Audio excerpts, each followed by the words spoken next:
Okay, I have to just start by saying it. Because I've been holding it in since I finished pulling these cards and I'm about to burst somebody out there, has a person who literally cannot get them out of their head. And I don't mean the cute aw, they think about you sometimes version. I mean a full-blown, lights on at 3 a.m., can't focus at work, why won't this stop kind of mental takeover. You moved into their mind rent-free, and then you changed the locks. So if your ears are already getting warm, yeah, this is you. Sit down. We're doing this. Hi, it's Elena. Welcome back to Elena Tarot. No long intro today, because the energy on this one is too loud and too funny, and too real to make you wait for it. Here's the thing I always tell people about thoughts, and it's the whole reason this reading exists. You can fake a smile. You can fake a text back. You can fake being over someone. But you cannot, no matter how hard you try, fake what shows up in your own head when you're not paying attention. Your thoughts are the one place you don't get to perform. They just do what they do. They go where they want to go. And when someone's thoughts keep dragging them back to one specific person over and over against their own will, that's the truest signal there is. Because it's the one thing they can't control and can't hide. And that, my loves, is exactly what's happening with your person right now.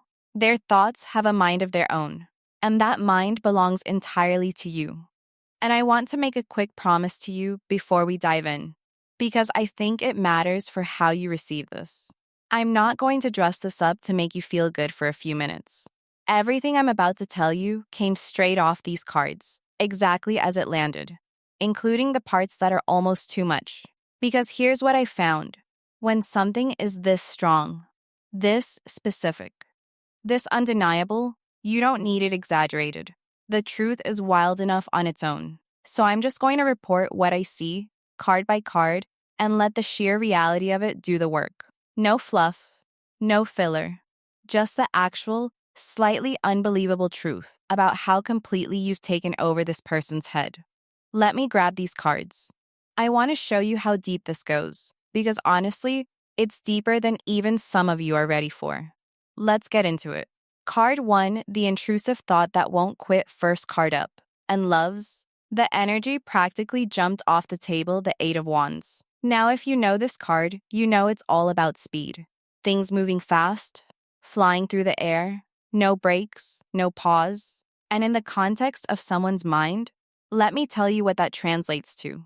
Your person is getting hit with rapid-fire thoughts of you that come out of nowhere and won't slow down. Bam, there you are. They're in the middle of something completely unrelated, driving, working, talking to someone else entirely, and suddenly, boom. A thought of you cuts the line and shoves everything else out of the way. This is the intrusive thought, and here's what makes it so wild. They are not choosing to think about you. That's the part I really need you to absorb. If they were choosing it, they could stop. But the 8 of Wands doesn't ask permission. It just fires. So all day long, these little flares of you keep going off in their head, a thing you said, the way you looked at them once, a random memory, a what if, and each one hijacks their attention for a second before they can wrestle back control. And then 10 minutes later, it happens again. You ever try to not think about something? Like when someone says don't think about a pink elephant, and now the pink elephant is all you can see?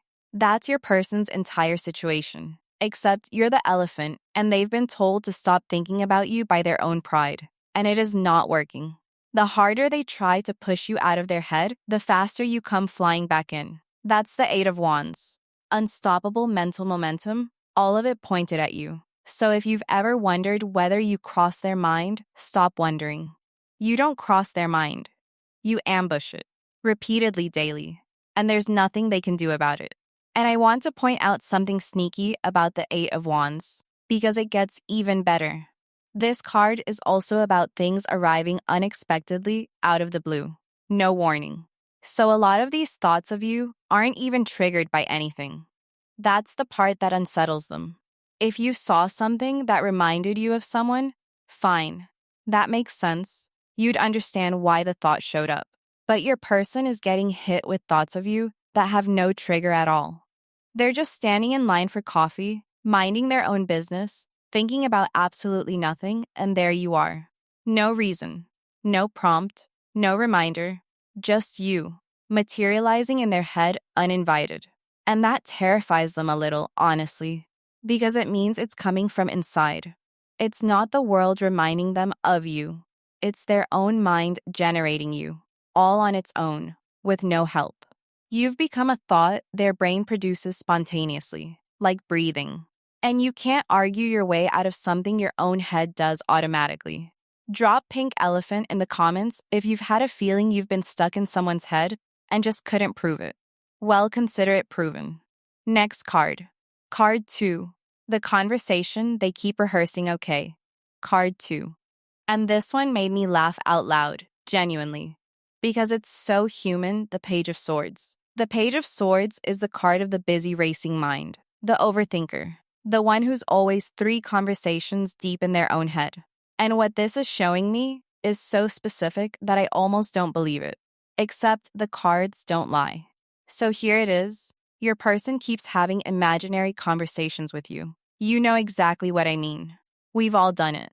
You replay a conversation that already happened and think of the better thing you should have said.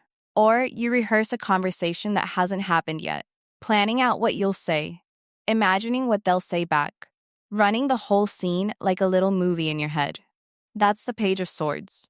And your person is doing it about you, constantly. They're lying in bed, and instead of sleeping, they're having a whole entire dialogue with you that isn't real. They're arguing with you in their head. They're making you laugh in their head. They're telling you things in their head that they would never have the guts to say to your actual face.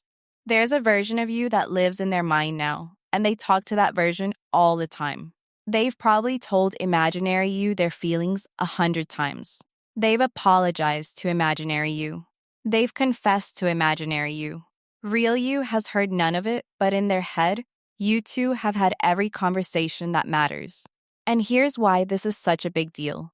Divine Feminine. You don't rehearse conversations with people who don't matter. Nobody lies awake mentally drafting speeches to the barista they'll never see again. The fact that your person's mind keeps writing dialogue for you means you've been promoted to main character status in the story they tell themselves. You're not a side plot. You're not background noise. You are the person their brain casts in every important scene it imagines. That's not nothing. That's basically everything. And there's something almost vulnerable buried in this that I don't want you to skip past. Think about what kind of person rehearses conversations obsessively. It's someone who cares about getting it right. You don't rehearse the things you don't care about, you wingos, because the stakes are low. You only rehearse the conversation you're scared of fumbling, the one that matters too much to risk saying wrong. So the very fact that your person keeps running these imaginary scenes with you over and over isn't just proof you're on their mind, it's proof that talking to you actually scares them. In the best possible way. Because they care so much about how it goes that they can't bring themselves to do it unprepared. The barista doesn't get rehearsed because the barista is safe and low stakes. You get rehearsed because you're the opposite, you're important enough to be a little terrifying. That's the hidden compliment tucked inside all that overthinking. They're not casually tossing words at you in their head. They're sweating the details because you are the one conversation they most don't want to mess up. So if you've ever caught your person looking at you a beat too long, like they were somewhere else they probably were. They were probably mid-conversation with the you that lives in their head. And that conversation was probably going a lot better than they'd ever admit. And here's a detail that's going to land for some of you. The Page of Swords isn't just chatty, it's a card of words, of communication, of things that want to be said. So I'm also picking up that your person has come this close to actually reaching out and telling you some of what they've been rehearsing. The Page of Swords is the energy of a message half-typed, a call almost made, a hey, can we talk that got drafted and deleted. They've stood at the edge of saying the real thing more than once, with their thumb literally hovering over send, the whole speech ready to go from all that rehearsing, and then they chickened out and closed the app.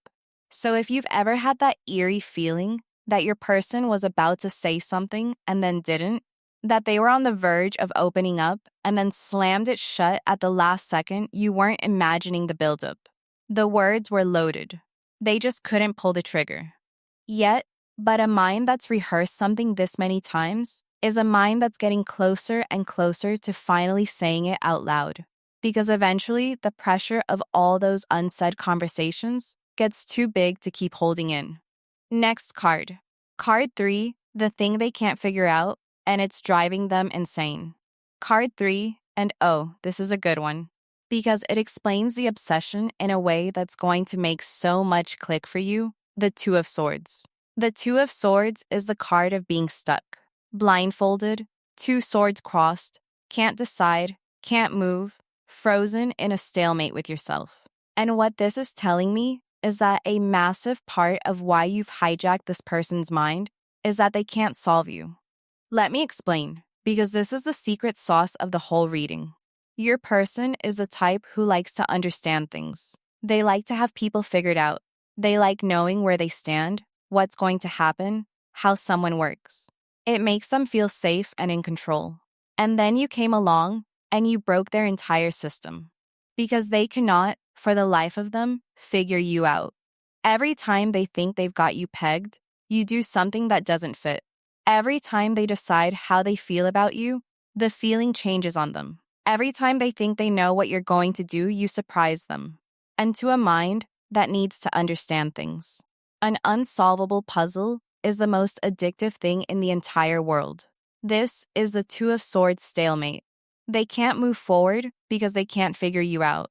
And they can't walk away because the not knowing has them hooked.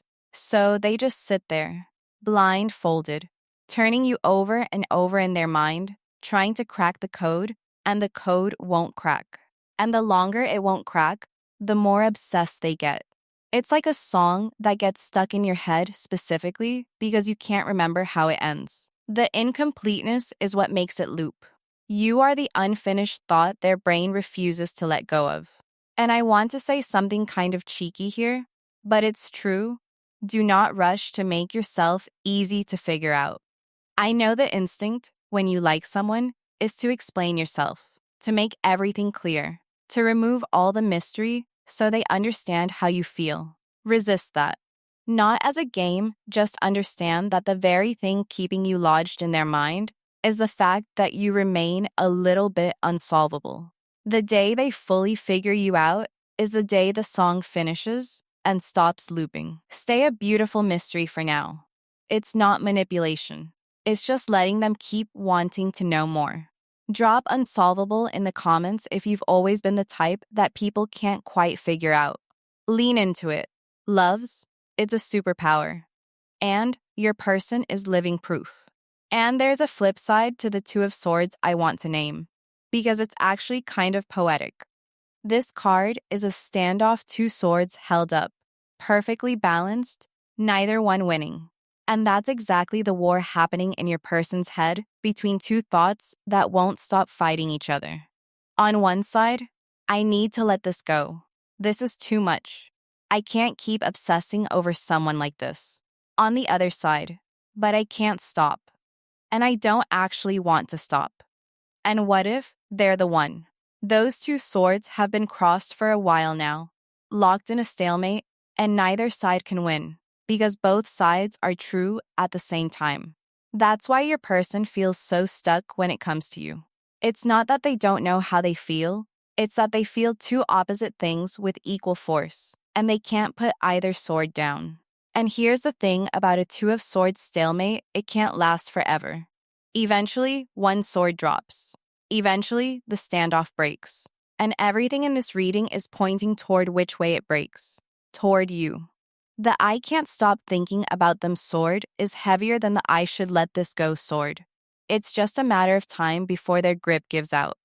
Next card. Card 4, where their mind goes when their guard is down, card 4. And this one shifts the temperature a little, gets a bit more tender, the King of Cups. The King of Cups is deep water. It's the still surface with enormous emotional depth underneath. A person who looks calm and controlled on the outside, but is feeling an entire ocean on the inside. And what this card is showing me is the difference between how your person presents and what's actually happening in their mind when nobody's watching. On the surface, they're composed, maybe even a little cool. They've got the calm and collected thing down. But the King of Cups tells me that underneath that calm exterior, there is a deep, churning emotional current, and it's all about you. The calm is real on top and completely fake underneath. They've trained themselves to look unbothered. But their mind, in the quiet moments, in the unguarded moments, goes straight to the deep end. Straight to you. Here's what I'm being shown specifically. When their guard is fully down late at night, early in the morning. Those vulnerable little windows where the defenses haven't kicked in yet, that's when you really take over their mind. That's when the composure can't hold, and the depth comes up. They think about what it would actually be like with you. Not the surface stuff, the real stuff. What it would feel like to be understood by you, to come home to you, to stop performing and just be soft with you. The King of Cups doesn't fantasize about the shallow things. It goes deep, it imagines genuine emotional intimacy. The kind this person probably doesn't let themselves want very often. And that's what makes you so dangerous to their peace of mind, divine feminine. It's not that they think about you in a casual way. It's that you've reached the deep part of them, the part they keep hidden under all that calm, and once you're in the deep part, you don't leave. Surface attractions fade. Deep ones lodge. And you, my love, are lodged all the way at the bottom of the deepest part of this person, in the place they don't show anybody. That's why this won't go away. You're not in the shallow end of their mind. You're at the bottom of the ocean. And I want to be real about why this specific thing reaching their depth is so rare. Because it's worth understanding. A lot of people only ever access the top inch of someone like this. The King of Cups energy is a master at managing the surface. They can be perfectly pleasant, perfectly charming, perfectly available on the shallow level while keeping the deep water completely sealed off. Most people they interact with never even know there's an ocean down there. They just see the calm, smooth top and assume that's all there is. But you slipped past the surface. Somehow, maybe through one real conversation, one moment of being truly seen. One time you said something that landed where nobody else's words ever reached you, got past the seal. And here's the thing about water. Once it's been let in, you can't unlet it in. They can't put the seal back now that you're already inside. They've shown you, or you've sensed, a depth they don't show anyone. And that creates a bond that genuinely unnerves them. Because it means you have access to a version of them that they've spent their whole life keeping locked up. You're not just on their mind. You're in the vault. And the vault was never supposed to open for anybody. Next card. Card 5, the mood swings you've been causing without knowing card 5. And this one's going to make a lot of you feel a little powerful. Maybe even a little guilty, the Knight of Cups. Reversed, so upright, the Knight of Cups is the romantic. The dreamer, the one who rides in with their heart on display. Reversed, that same emotional energy gets moody, up and down, inconsistent, one day flowing toward you, the next day frustrated and withdrawn. And what this card is revealing is something you might not have realized you were doing. You have been controlling this person's moods without even being there. Here's how it works. When things feel good with you, when you've interacted, when you've shown them warmth, when the energy is flowing, your person is walking around lit up, lighter, more hopeful. They don't even fully connect it to you, but their whole mood lifts because somewhere in the back of their mind, the you situation feels good. And then when things feel uncertain, when you've been distant or quiet, or they can't read where they stand, their mood tanks. They get irritable, restless, withdrawn, and again, they might not consciously connect it to you, but it's you. It's always you. Your person's emotional weather has been getting set by a thermostat that you're holding and didn't even know you were holding. And this is what the reverse Knight of Cups is really about. They're frustrated by this. Genuinely frustrated. Because nobody wants to admit that another person has this much power over how their whole day feels. It wounds their sense of independence. They want to be the master of their own mood. And instead, they're at the mercy of whether or not some thought of you happened to land soft or land sharp that morning. So part of the moodiness you might pick up from them is actually them being annoyed at themselves, annoyed that you've got this kind of grip on their inner world and they can't shake it loose. So if you've ever noticed that this person seems weirdly affected by you, like a little thing from, you can make or break their whole vibe. You're not imagining it. And you're not being full of yourself. You genuinely are running their emotional thermostat. The cards just confirmed it. Use that knowledge gently, loves. That's a lot of power. Real power. Don't abuse it, but don't pretend you don't have it either. And I want to dig into why this drives a person like yours especially crazy. Because it connects to everything else we've pulled tonight. This is someone who values being self-possessed, independent, in control of themselves. Their whole identity is probably built, at least partly, on being the kind of person who doesn't need anybody, who isn't rattled by anybody, who keeps their cool no matter what. And then you come along and casually disprove their entire self-image just by existing. You make them realize they're not as untouchable as they thought, that there's a person out there who can shift their entire emotional state with a single text, a single look, a single day of silence. For most people, that wouldn't be a big deal. For this person, it's almost an identity crisis, because it means they're not the unshakable island they believe themselves to be. It means they're reachable, affectable, human, and you're the one who exposed it. So some of that reverse night moodiness isn't even really about you. It's about them coming to terms with the fact that they can be moved at all, after spending so long believing they couldn't be. You didn't just get into their head. You rewrote what they thought they knew about themselves. That's a whole other level of impact. Drop the thermostat if you've sensed you have this kind of effect on someone and weren't sure if it was real. It's real. Before the final card, let me give you something fun. The signs you've probably already noticed before I bring this all home.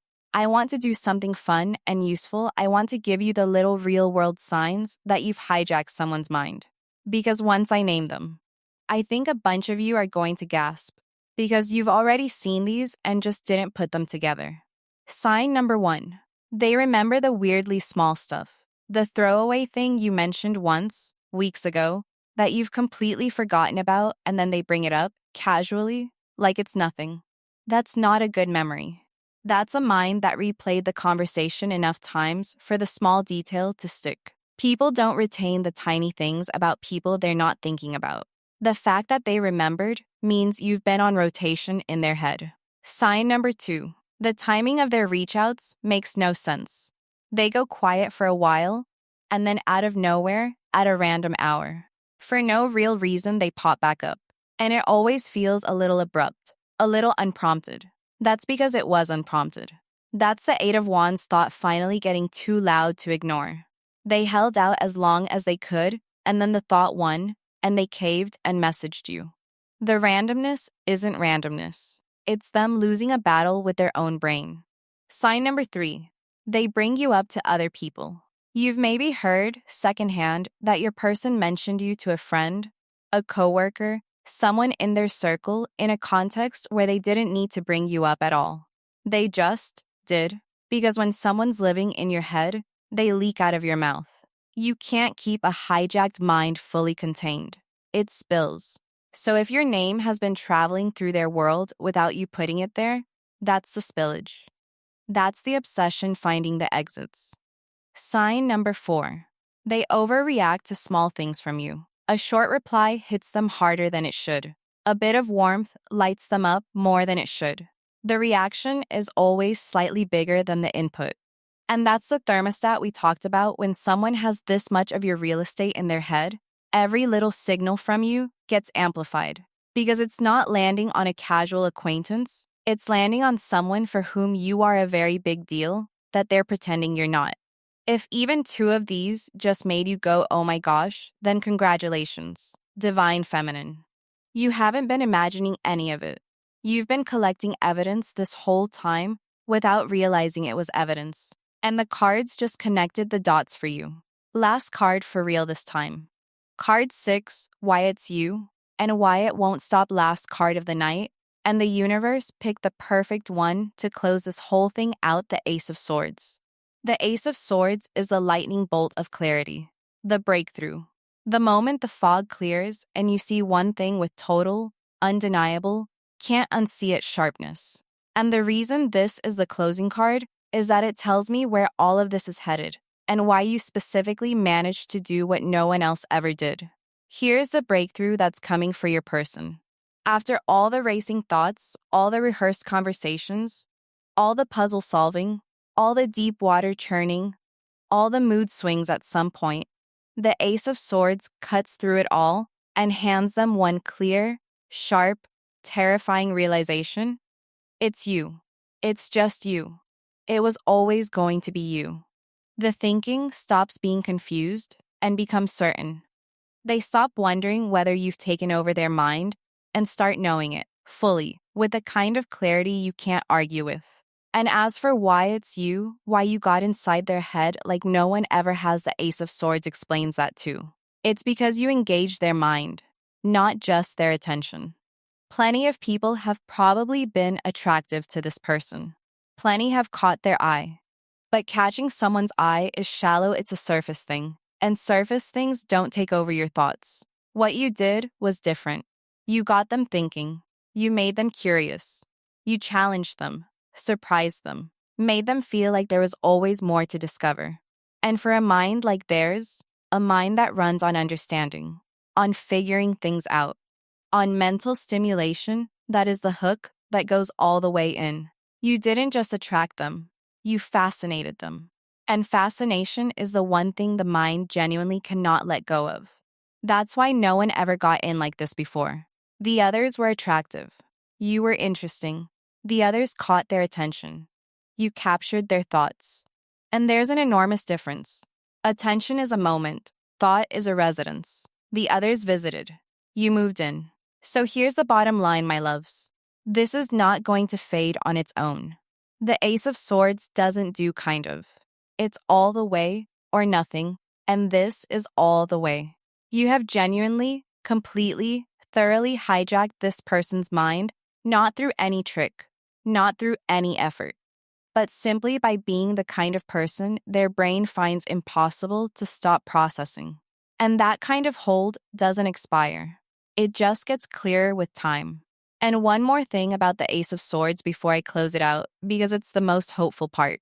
This card is a sword cutting through something, slicing past confusion, past hesitation, past all the noise, to one clean truth. So what it's really promising is that there's a cutting through moment coming for your person. A moment where all the swirling thoughts, all the back and forth, all the stalemate of the Two of Swords finally resolves into a single decisive blade of clarity.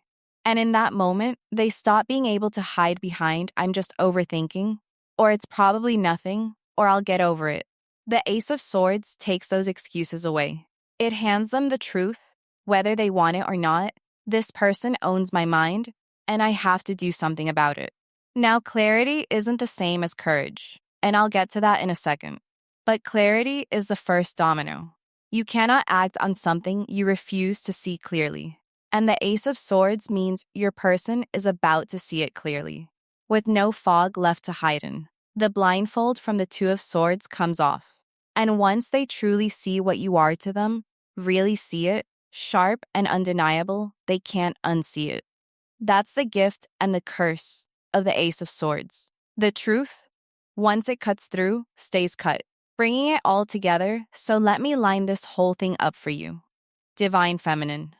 Because we covered some seriously fun ground tonight, and I want you walking away knowing exactly what's happening in this person's head. We opened with the Eight of Wands, the intrusive, rapid-fire thoughts of you that fly in out of nowhere all day long, completely outside their control. The pink elephant they keep being told not to think about, and keep thinking about anyway. Then, the Page of Swords showed us the imaginary conversations, the version of you that lives in their head. The one they talk to, confess to, argue with, and connect with in ways real you has never even seen. That's main character energy. You're not a side plot in their mind. you're the lead. The Two of Swords explain the obsession itself, they can't figure you out. And to a mind that needs to understand things, an unsolvable puzzle is the most addictive thing on earth. You're the song stuck in their head precisely because they don't know how it ends. Then the King of Cups took us into the deep water, the calm exterior hiding an ocean of feeling. And the fact that when their guard drops, their mind goes straight to the deepest, most intimate thoughts of you. In the part of themselves they show no one. The reversed Knight of Cups revealed the thermostat you've been setting this person's emotional weather without even being in the room. And they're half in awe and half infuriated by how much power that gives you. And the Ace of Swords closed it with the breakthrough. The sharp, undeniable clarity that it's you, it was always you. And the reason you got in, like no one ever has, is that you didn't just catch their eye, you captured their mind. So here's what I want you to carry out of this room tonight. You did something rare. You did something most people never manage to do to anyone, let alone to a person as guarded and self-contained as yours. You got all the way in. Past the eyes, past the attention, past the surface, straight into the place where thoughts actually live. The place nobody gets to choose what happens. And you didn't do it by chasing, by performing, by trying. You did it by being exactly, fascinatingly, unsolvably yourself. Now a little real talk before I let you go. Because I love you and I'll always shoot straight with you. Living rent-free in someone's head is powerful, but it's not the same as them doing something about it. A hijacked mind and a brave heart are two different things. And the cards tonight were about the mind. So don't sit around waiting to be thought about, you already know you are. Keep living your gorgeous life. Keep being the fascinating, unsolvable, deep water person you are. Let them do the work of catching up to their own thoughts. Your job isn't to wait by the phone hoping the obsession turns into action. Your job is to keep being so completely yourself that the obsession never had a chance of stopping in the first place. And if they're smart, they'll figure out sooner rather than later that the person their mind won't release is a person worth actually reaching for. But whether they reach or not, you've already won something most people never get. You proved you're unforgettable. Not in the cheesy way, in the real, neurological, can't stop thinking about you way. And that, my loves, is a kind of power you carry with you into every room, every connection, every chapter that comes next. And I want to leave you with one last reframe, because I think some of you need it. There's a quiet little fear that creeps in sometimes when you realize you've got this kind of hold on someone, a fear that says, but what if I lose it? What if they stop thinking about me? What if I have to do something to keep this grip? And I want to gently dismantle that fear right now. Because here's the truth. You didn't do anything to get into their head, which means there's nothing you have to do to stay there. You didn't perform your way in. You didn't strategize your way in. You got in by simply being the fascinating, deep, unsolvable, completely yourself person that you are. And that person isn't going anywhere, she's you. So the grip isn't a trick you have to maintain.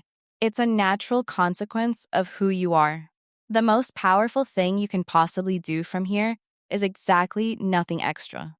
Just keep being you, at full volume, no dimming, no shrinking, no second guessing. Because you are the thing that hijacked their mind. Not some clever move, just you. And you already have everything it takes, because you are everything it takes. That's it for tonight, my beautiful, mind-hijacking souls. If this one hit, if you laughed, if your ears got warm, if a face popped into your head the second I started talking, give this video a like on your way out. It genuinely helps these readings find the people they're meant for. And subscribe to Elena Tarot if you haven't yet, because this is the kind of fun, real, no-fluff reading I live for, and I've got so many more coming. Tell me in the comments which card got you the most. Was it the imaginary conversations? The thermostat? The pink elephant? I read every single one. And if you already know exactly whose mind you've moved into, you don't have to say their name. Just drop one single so I know you felt it. Thanks for hanging out with me tonight, loves. Go be unforgettable. It's clearly your thing. I'll see you in the next one.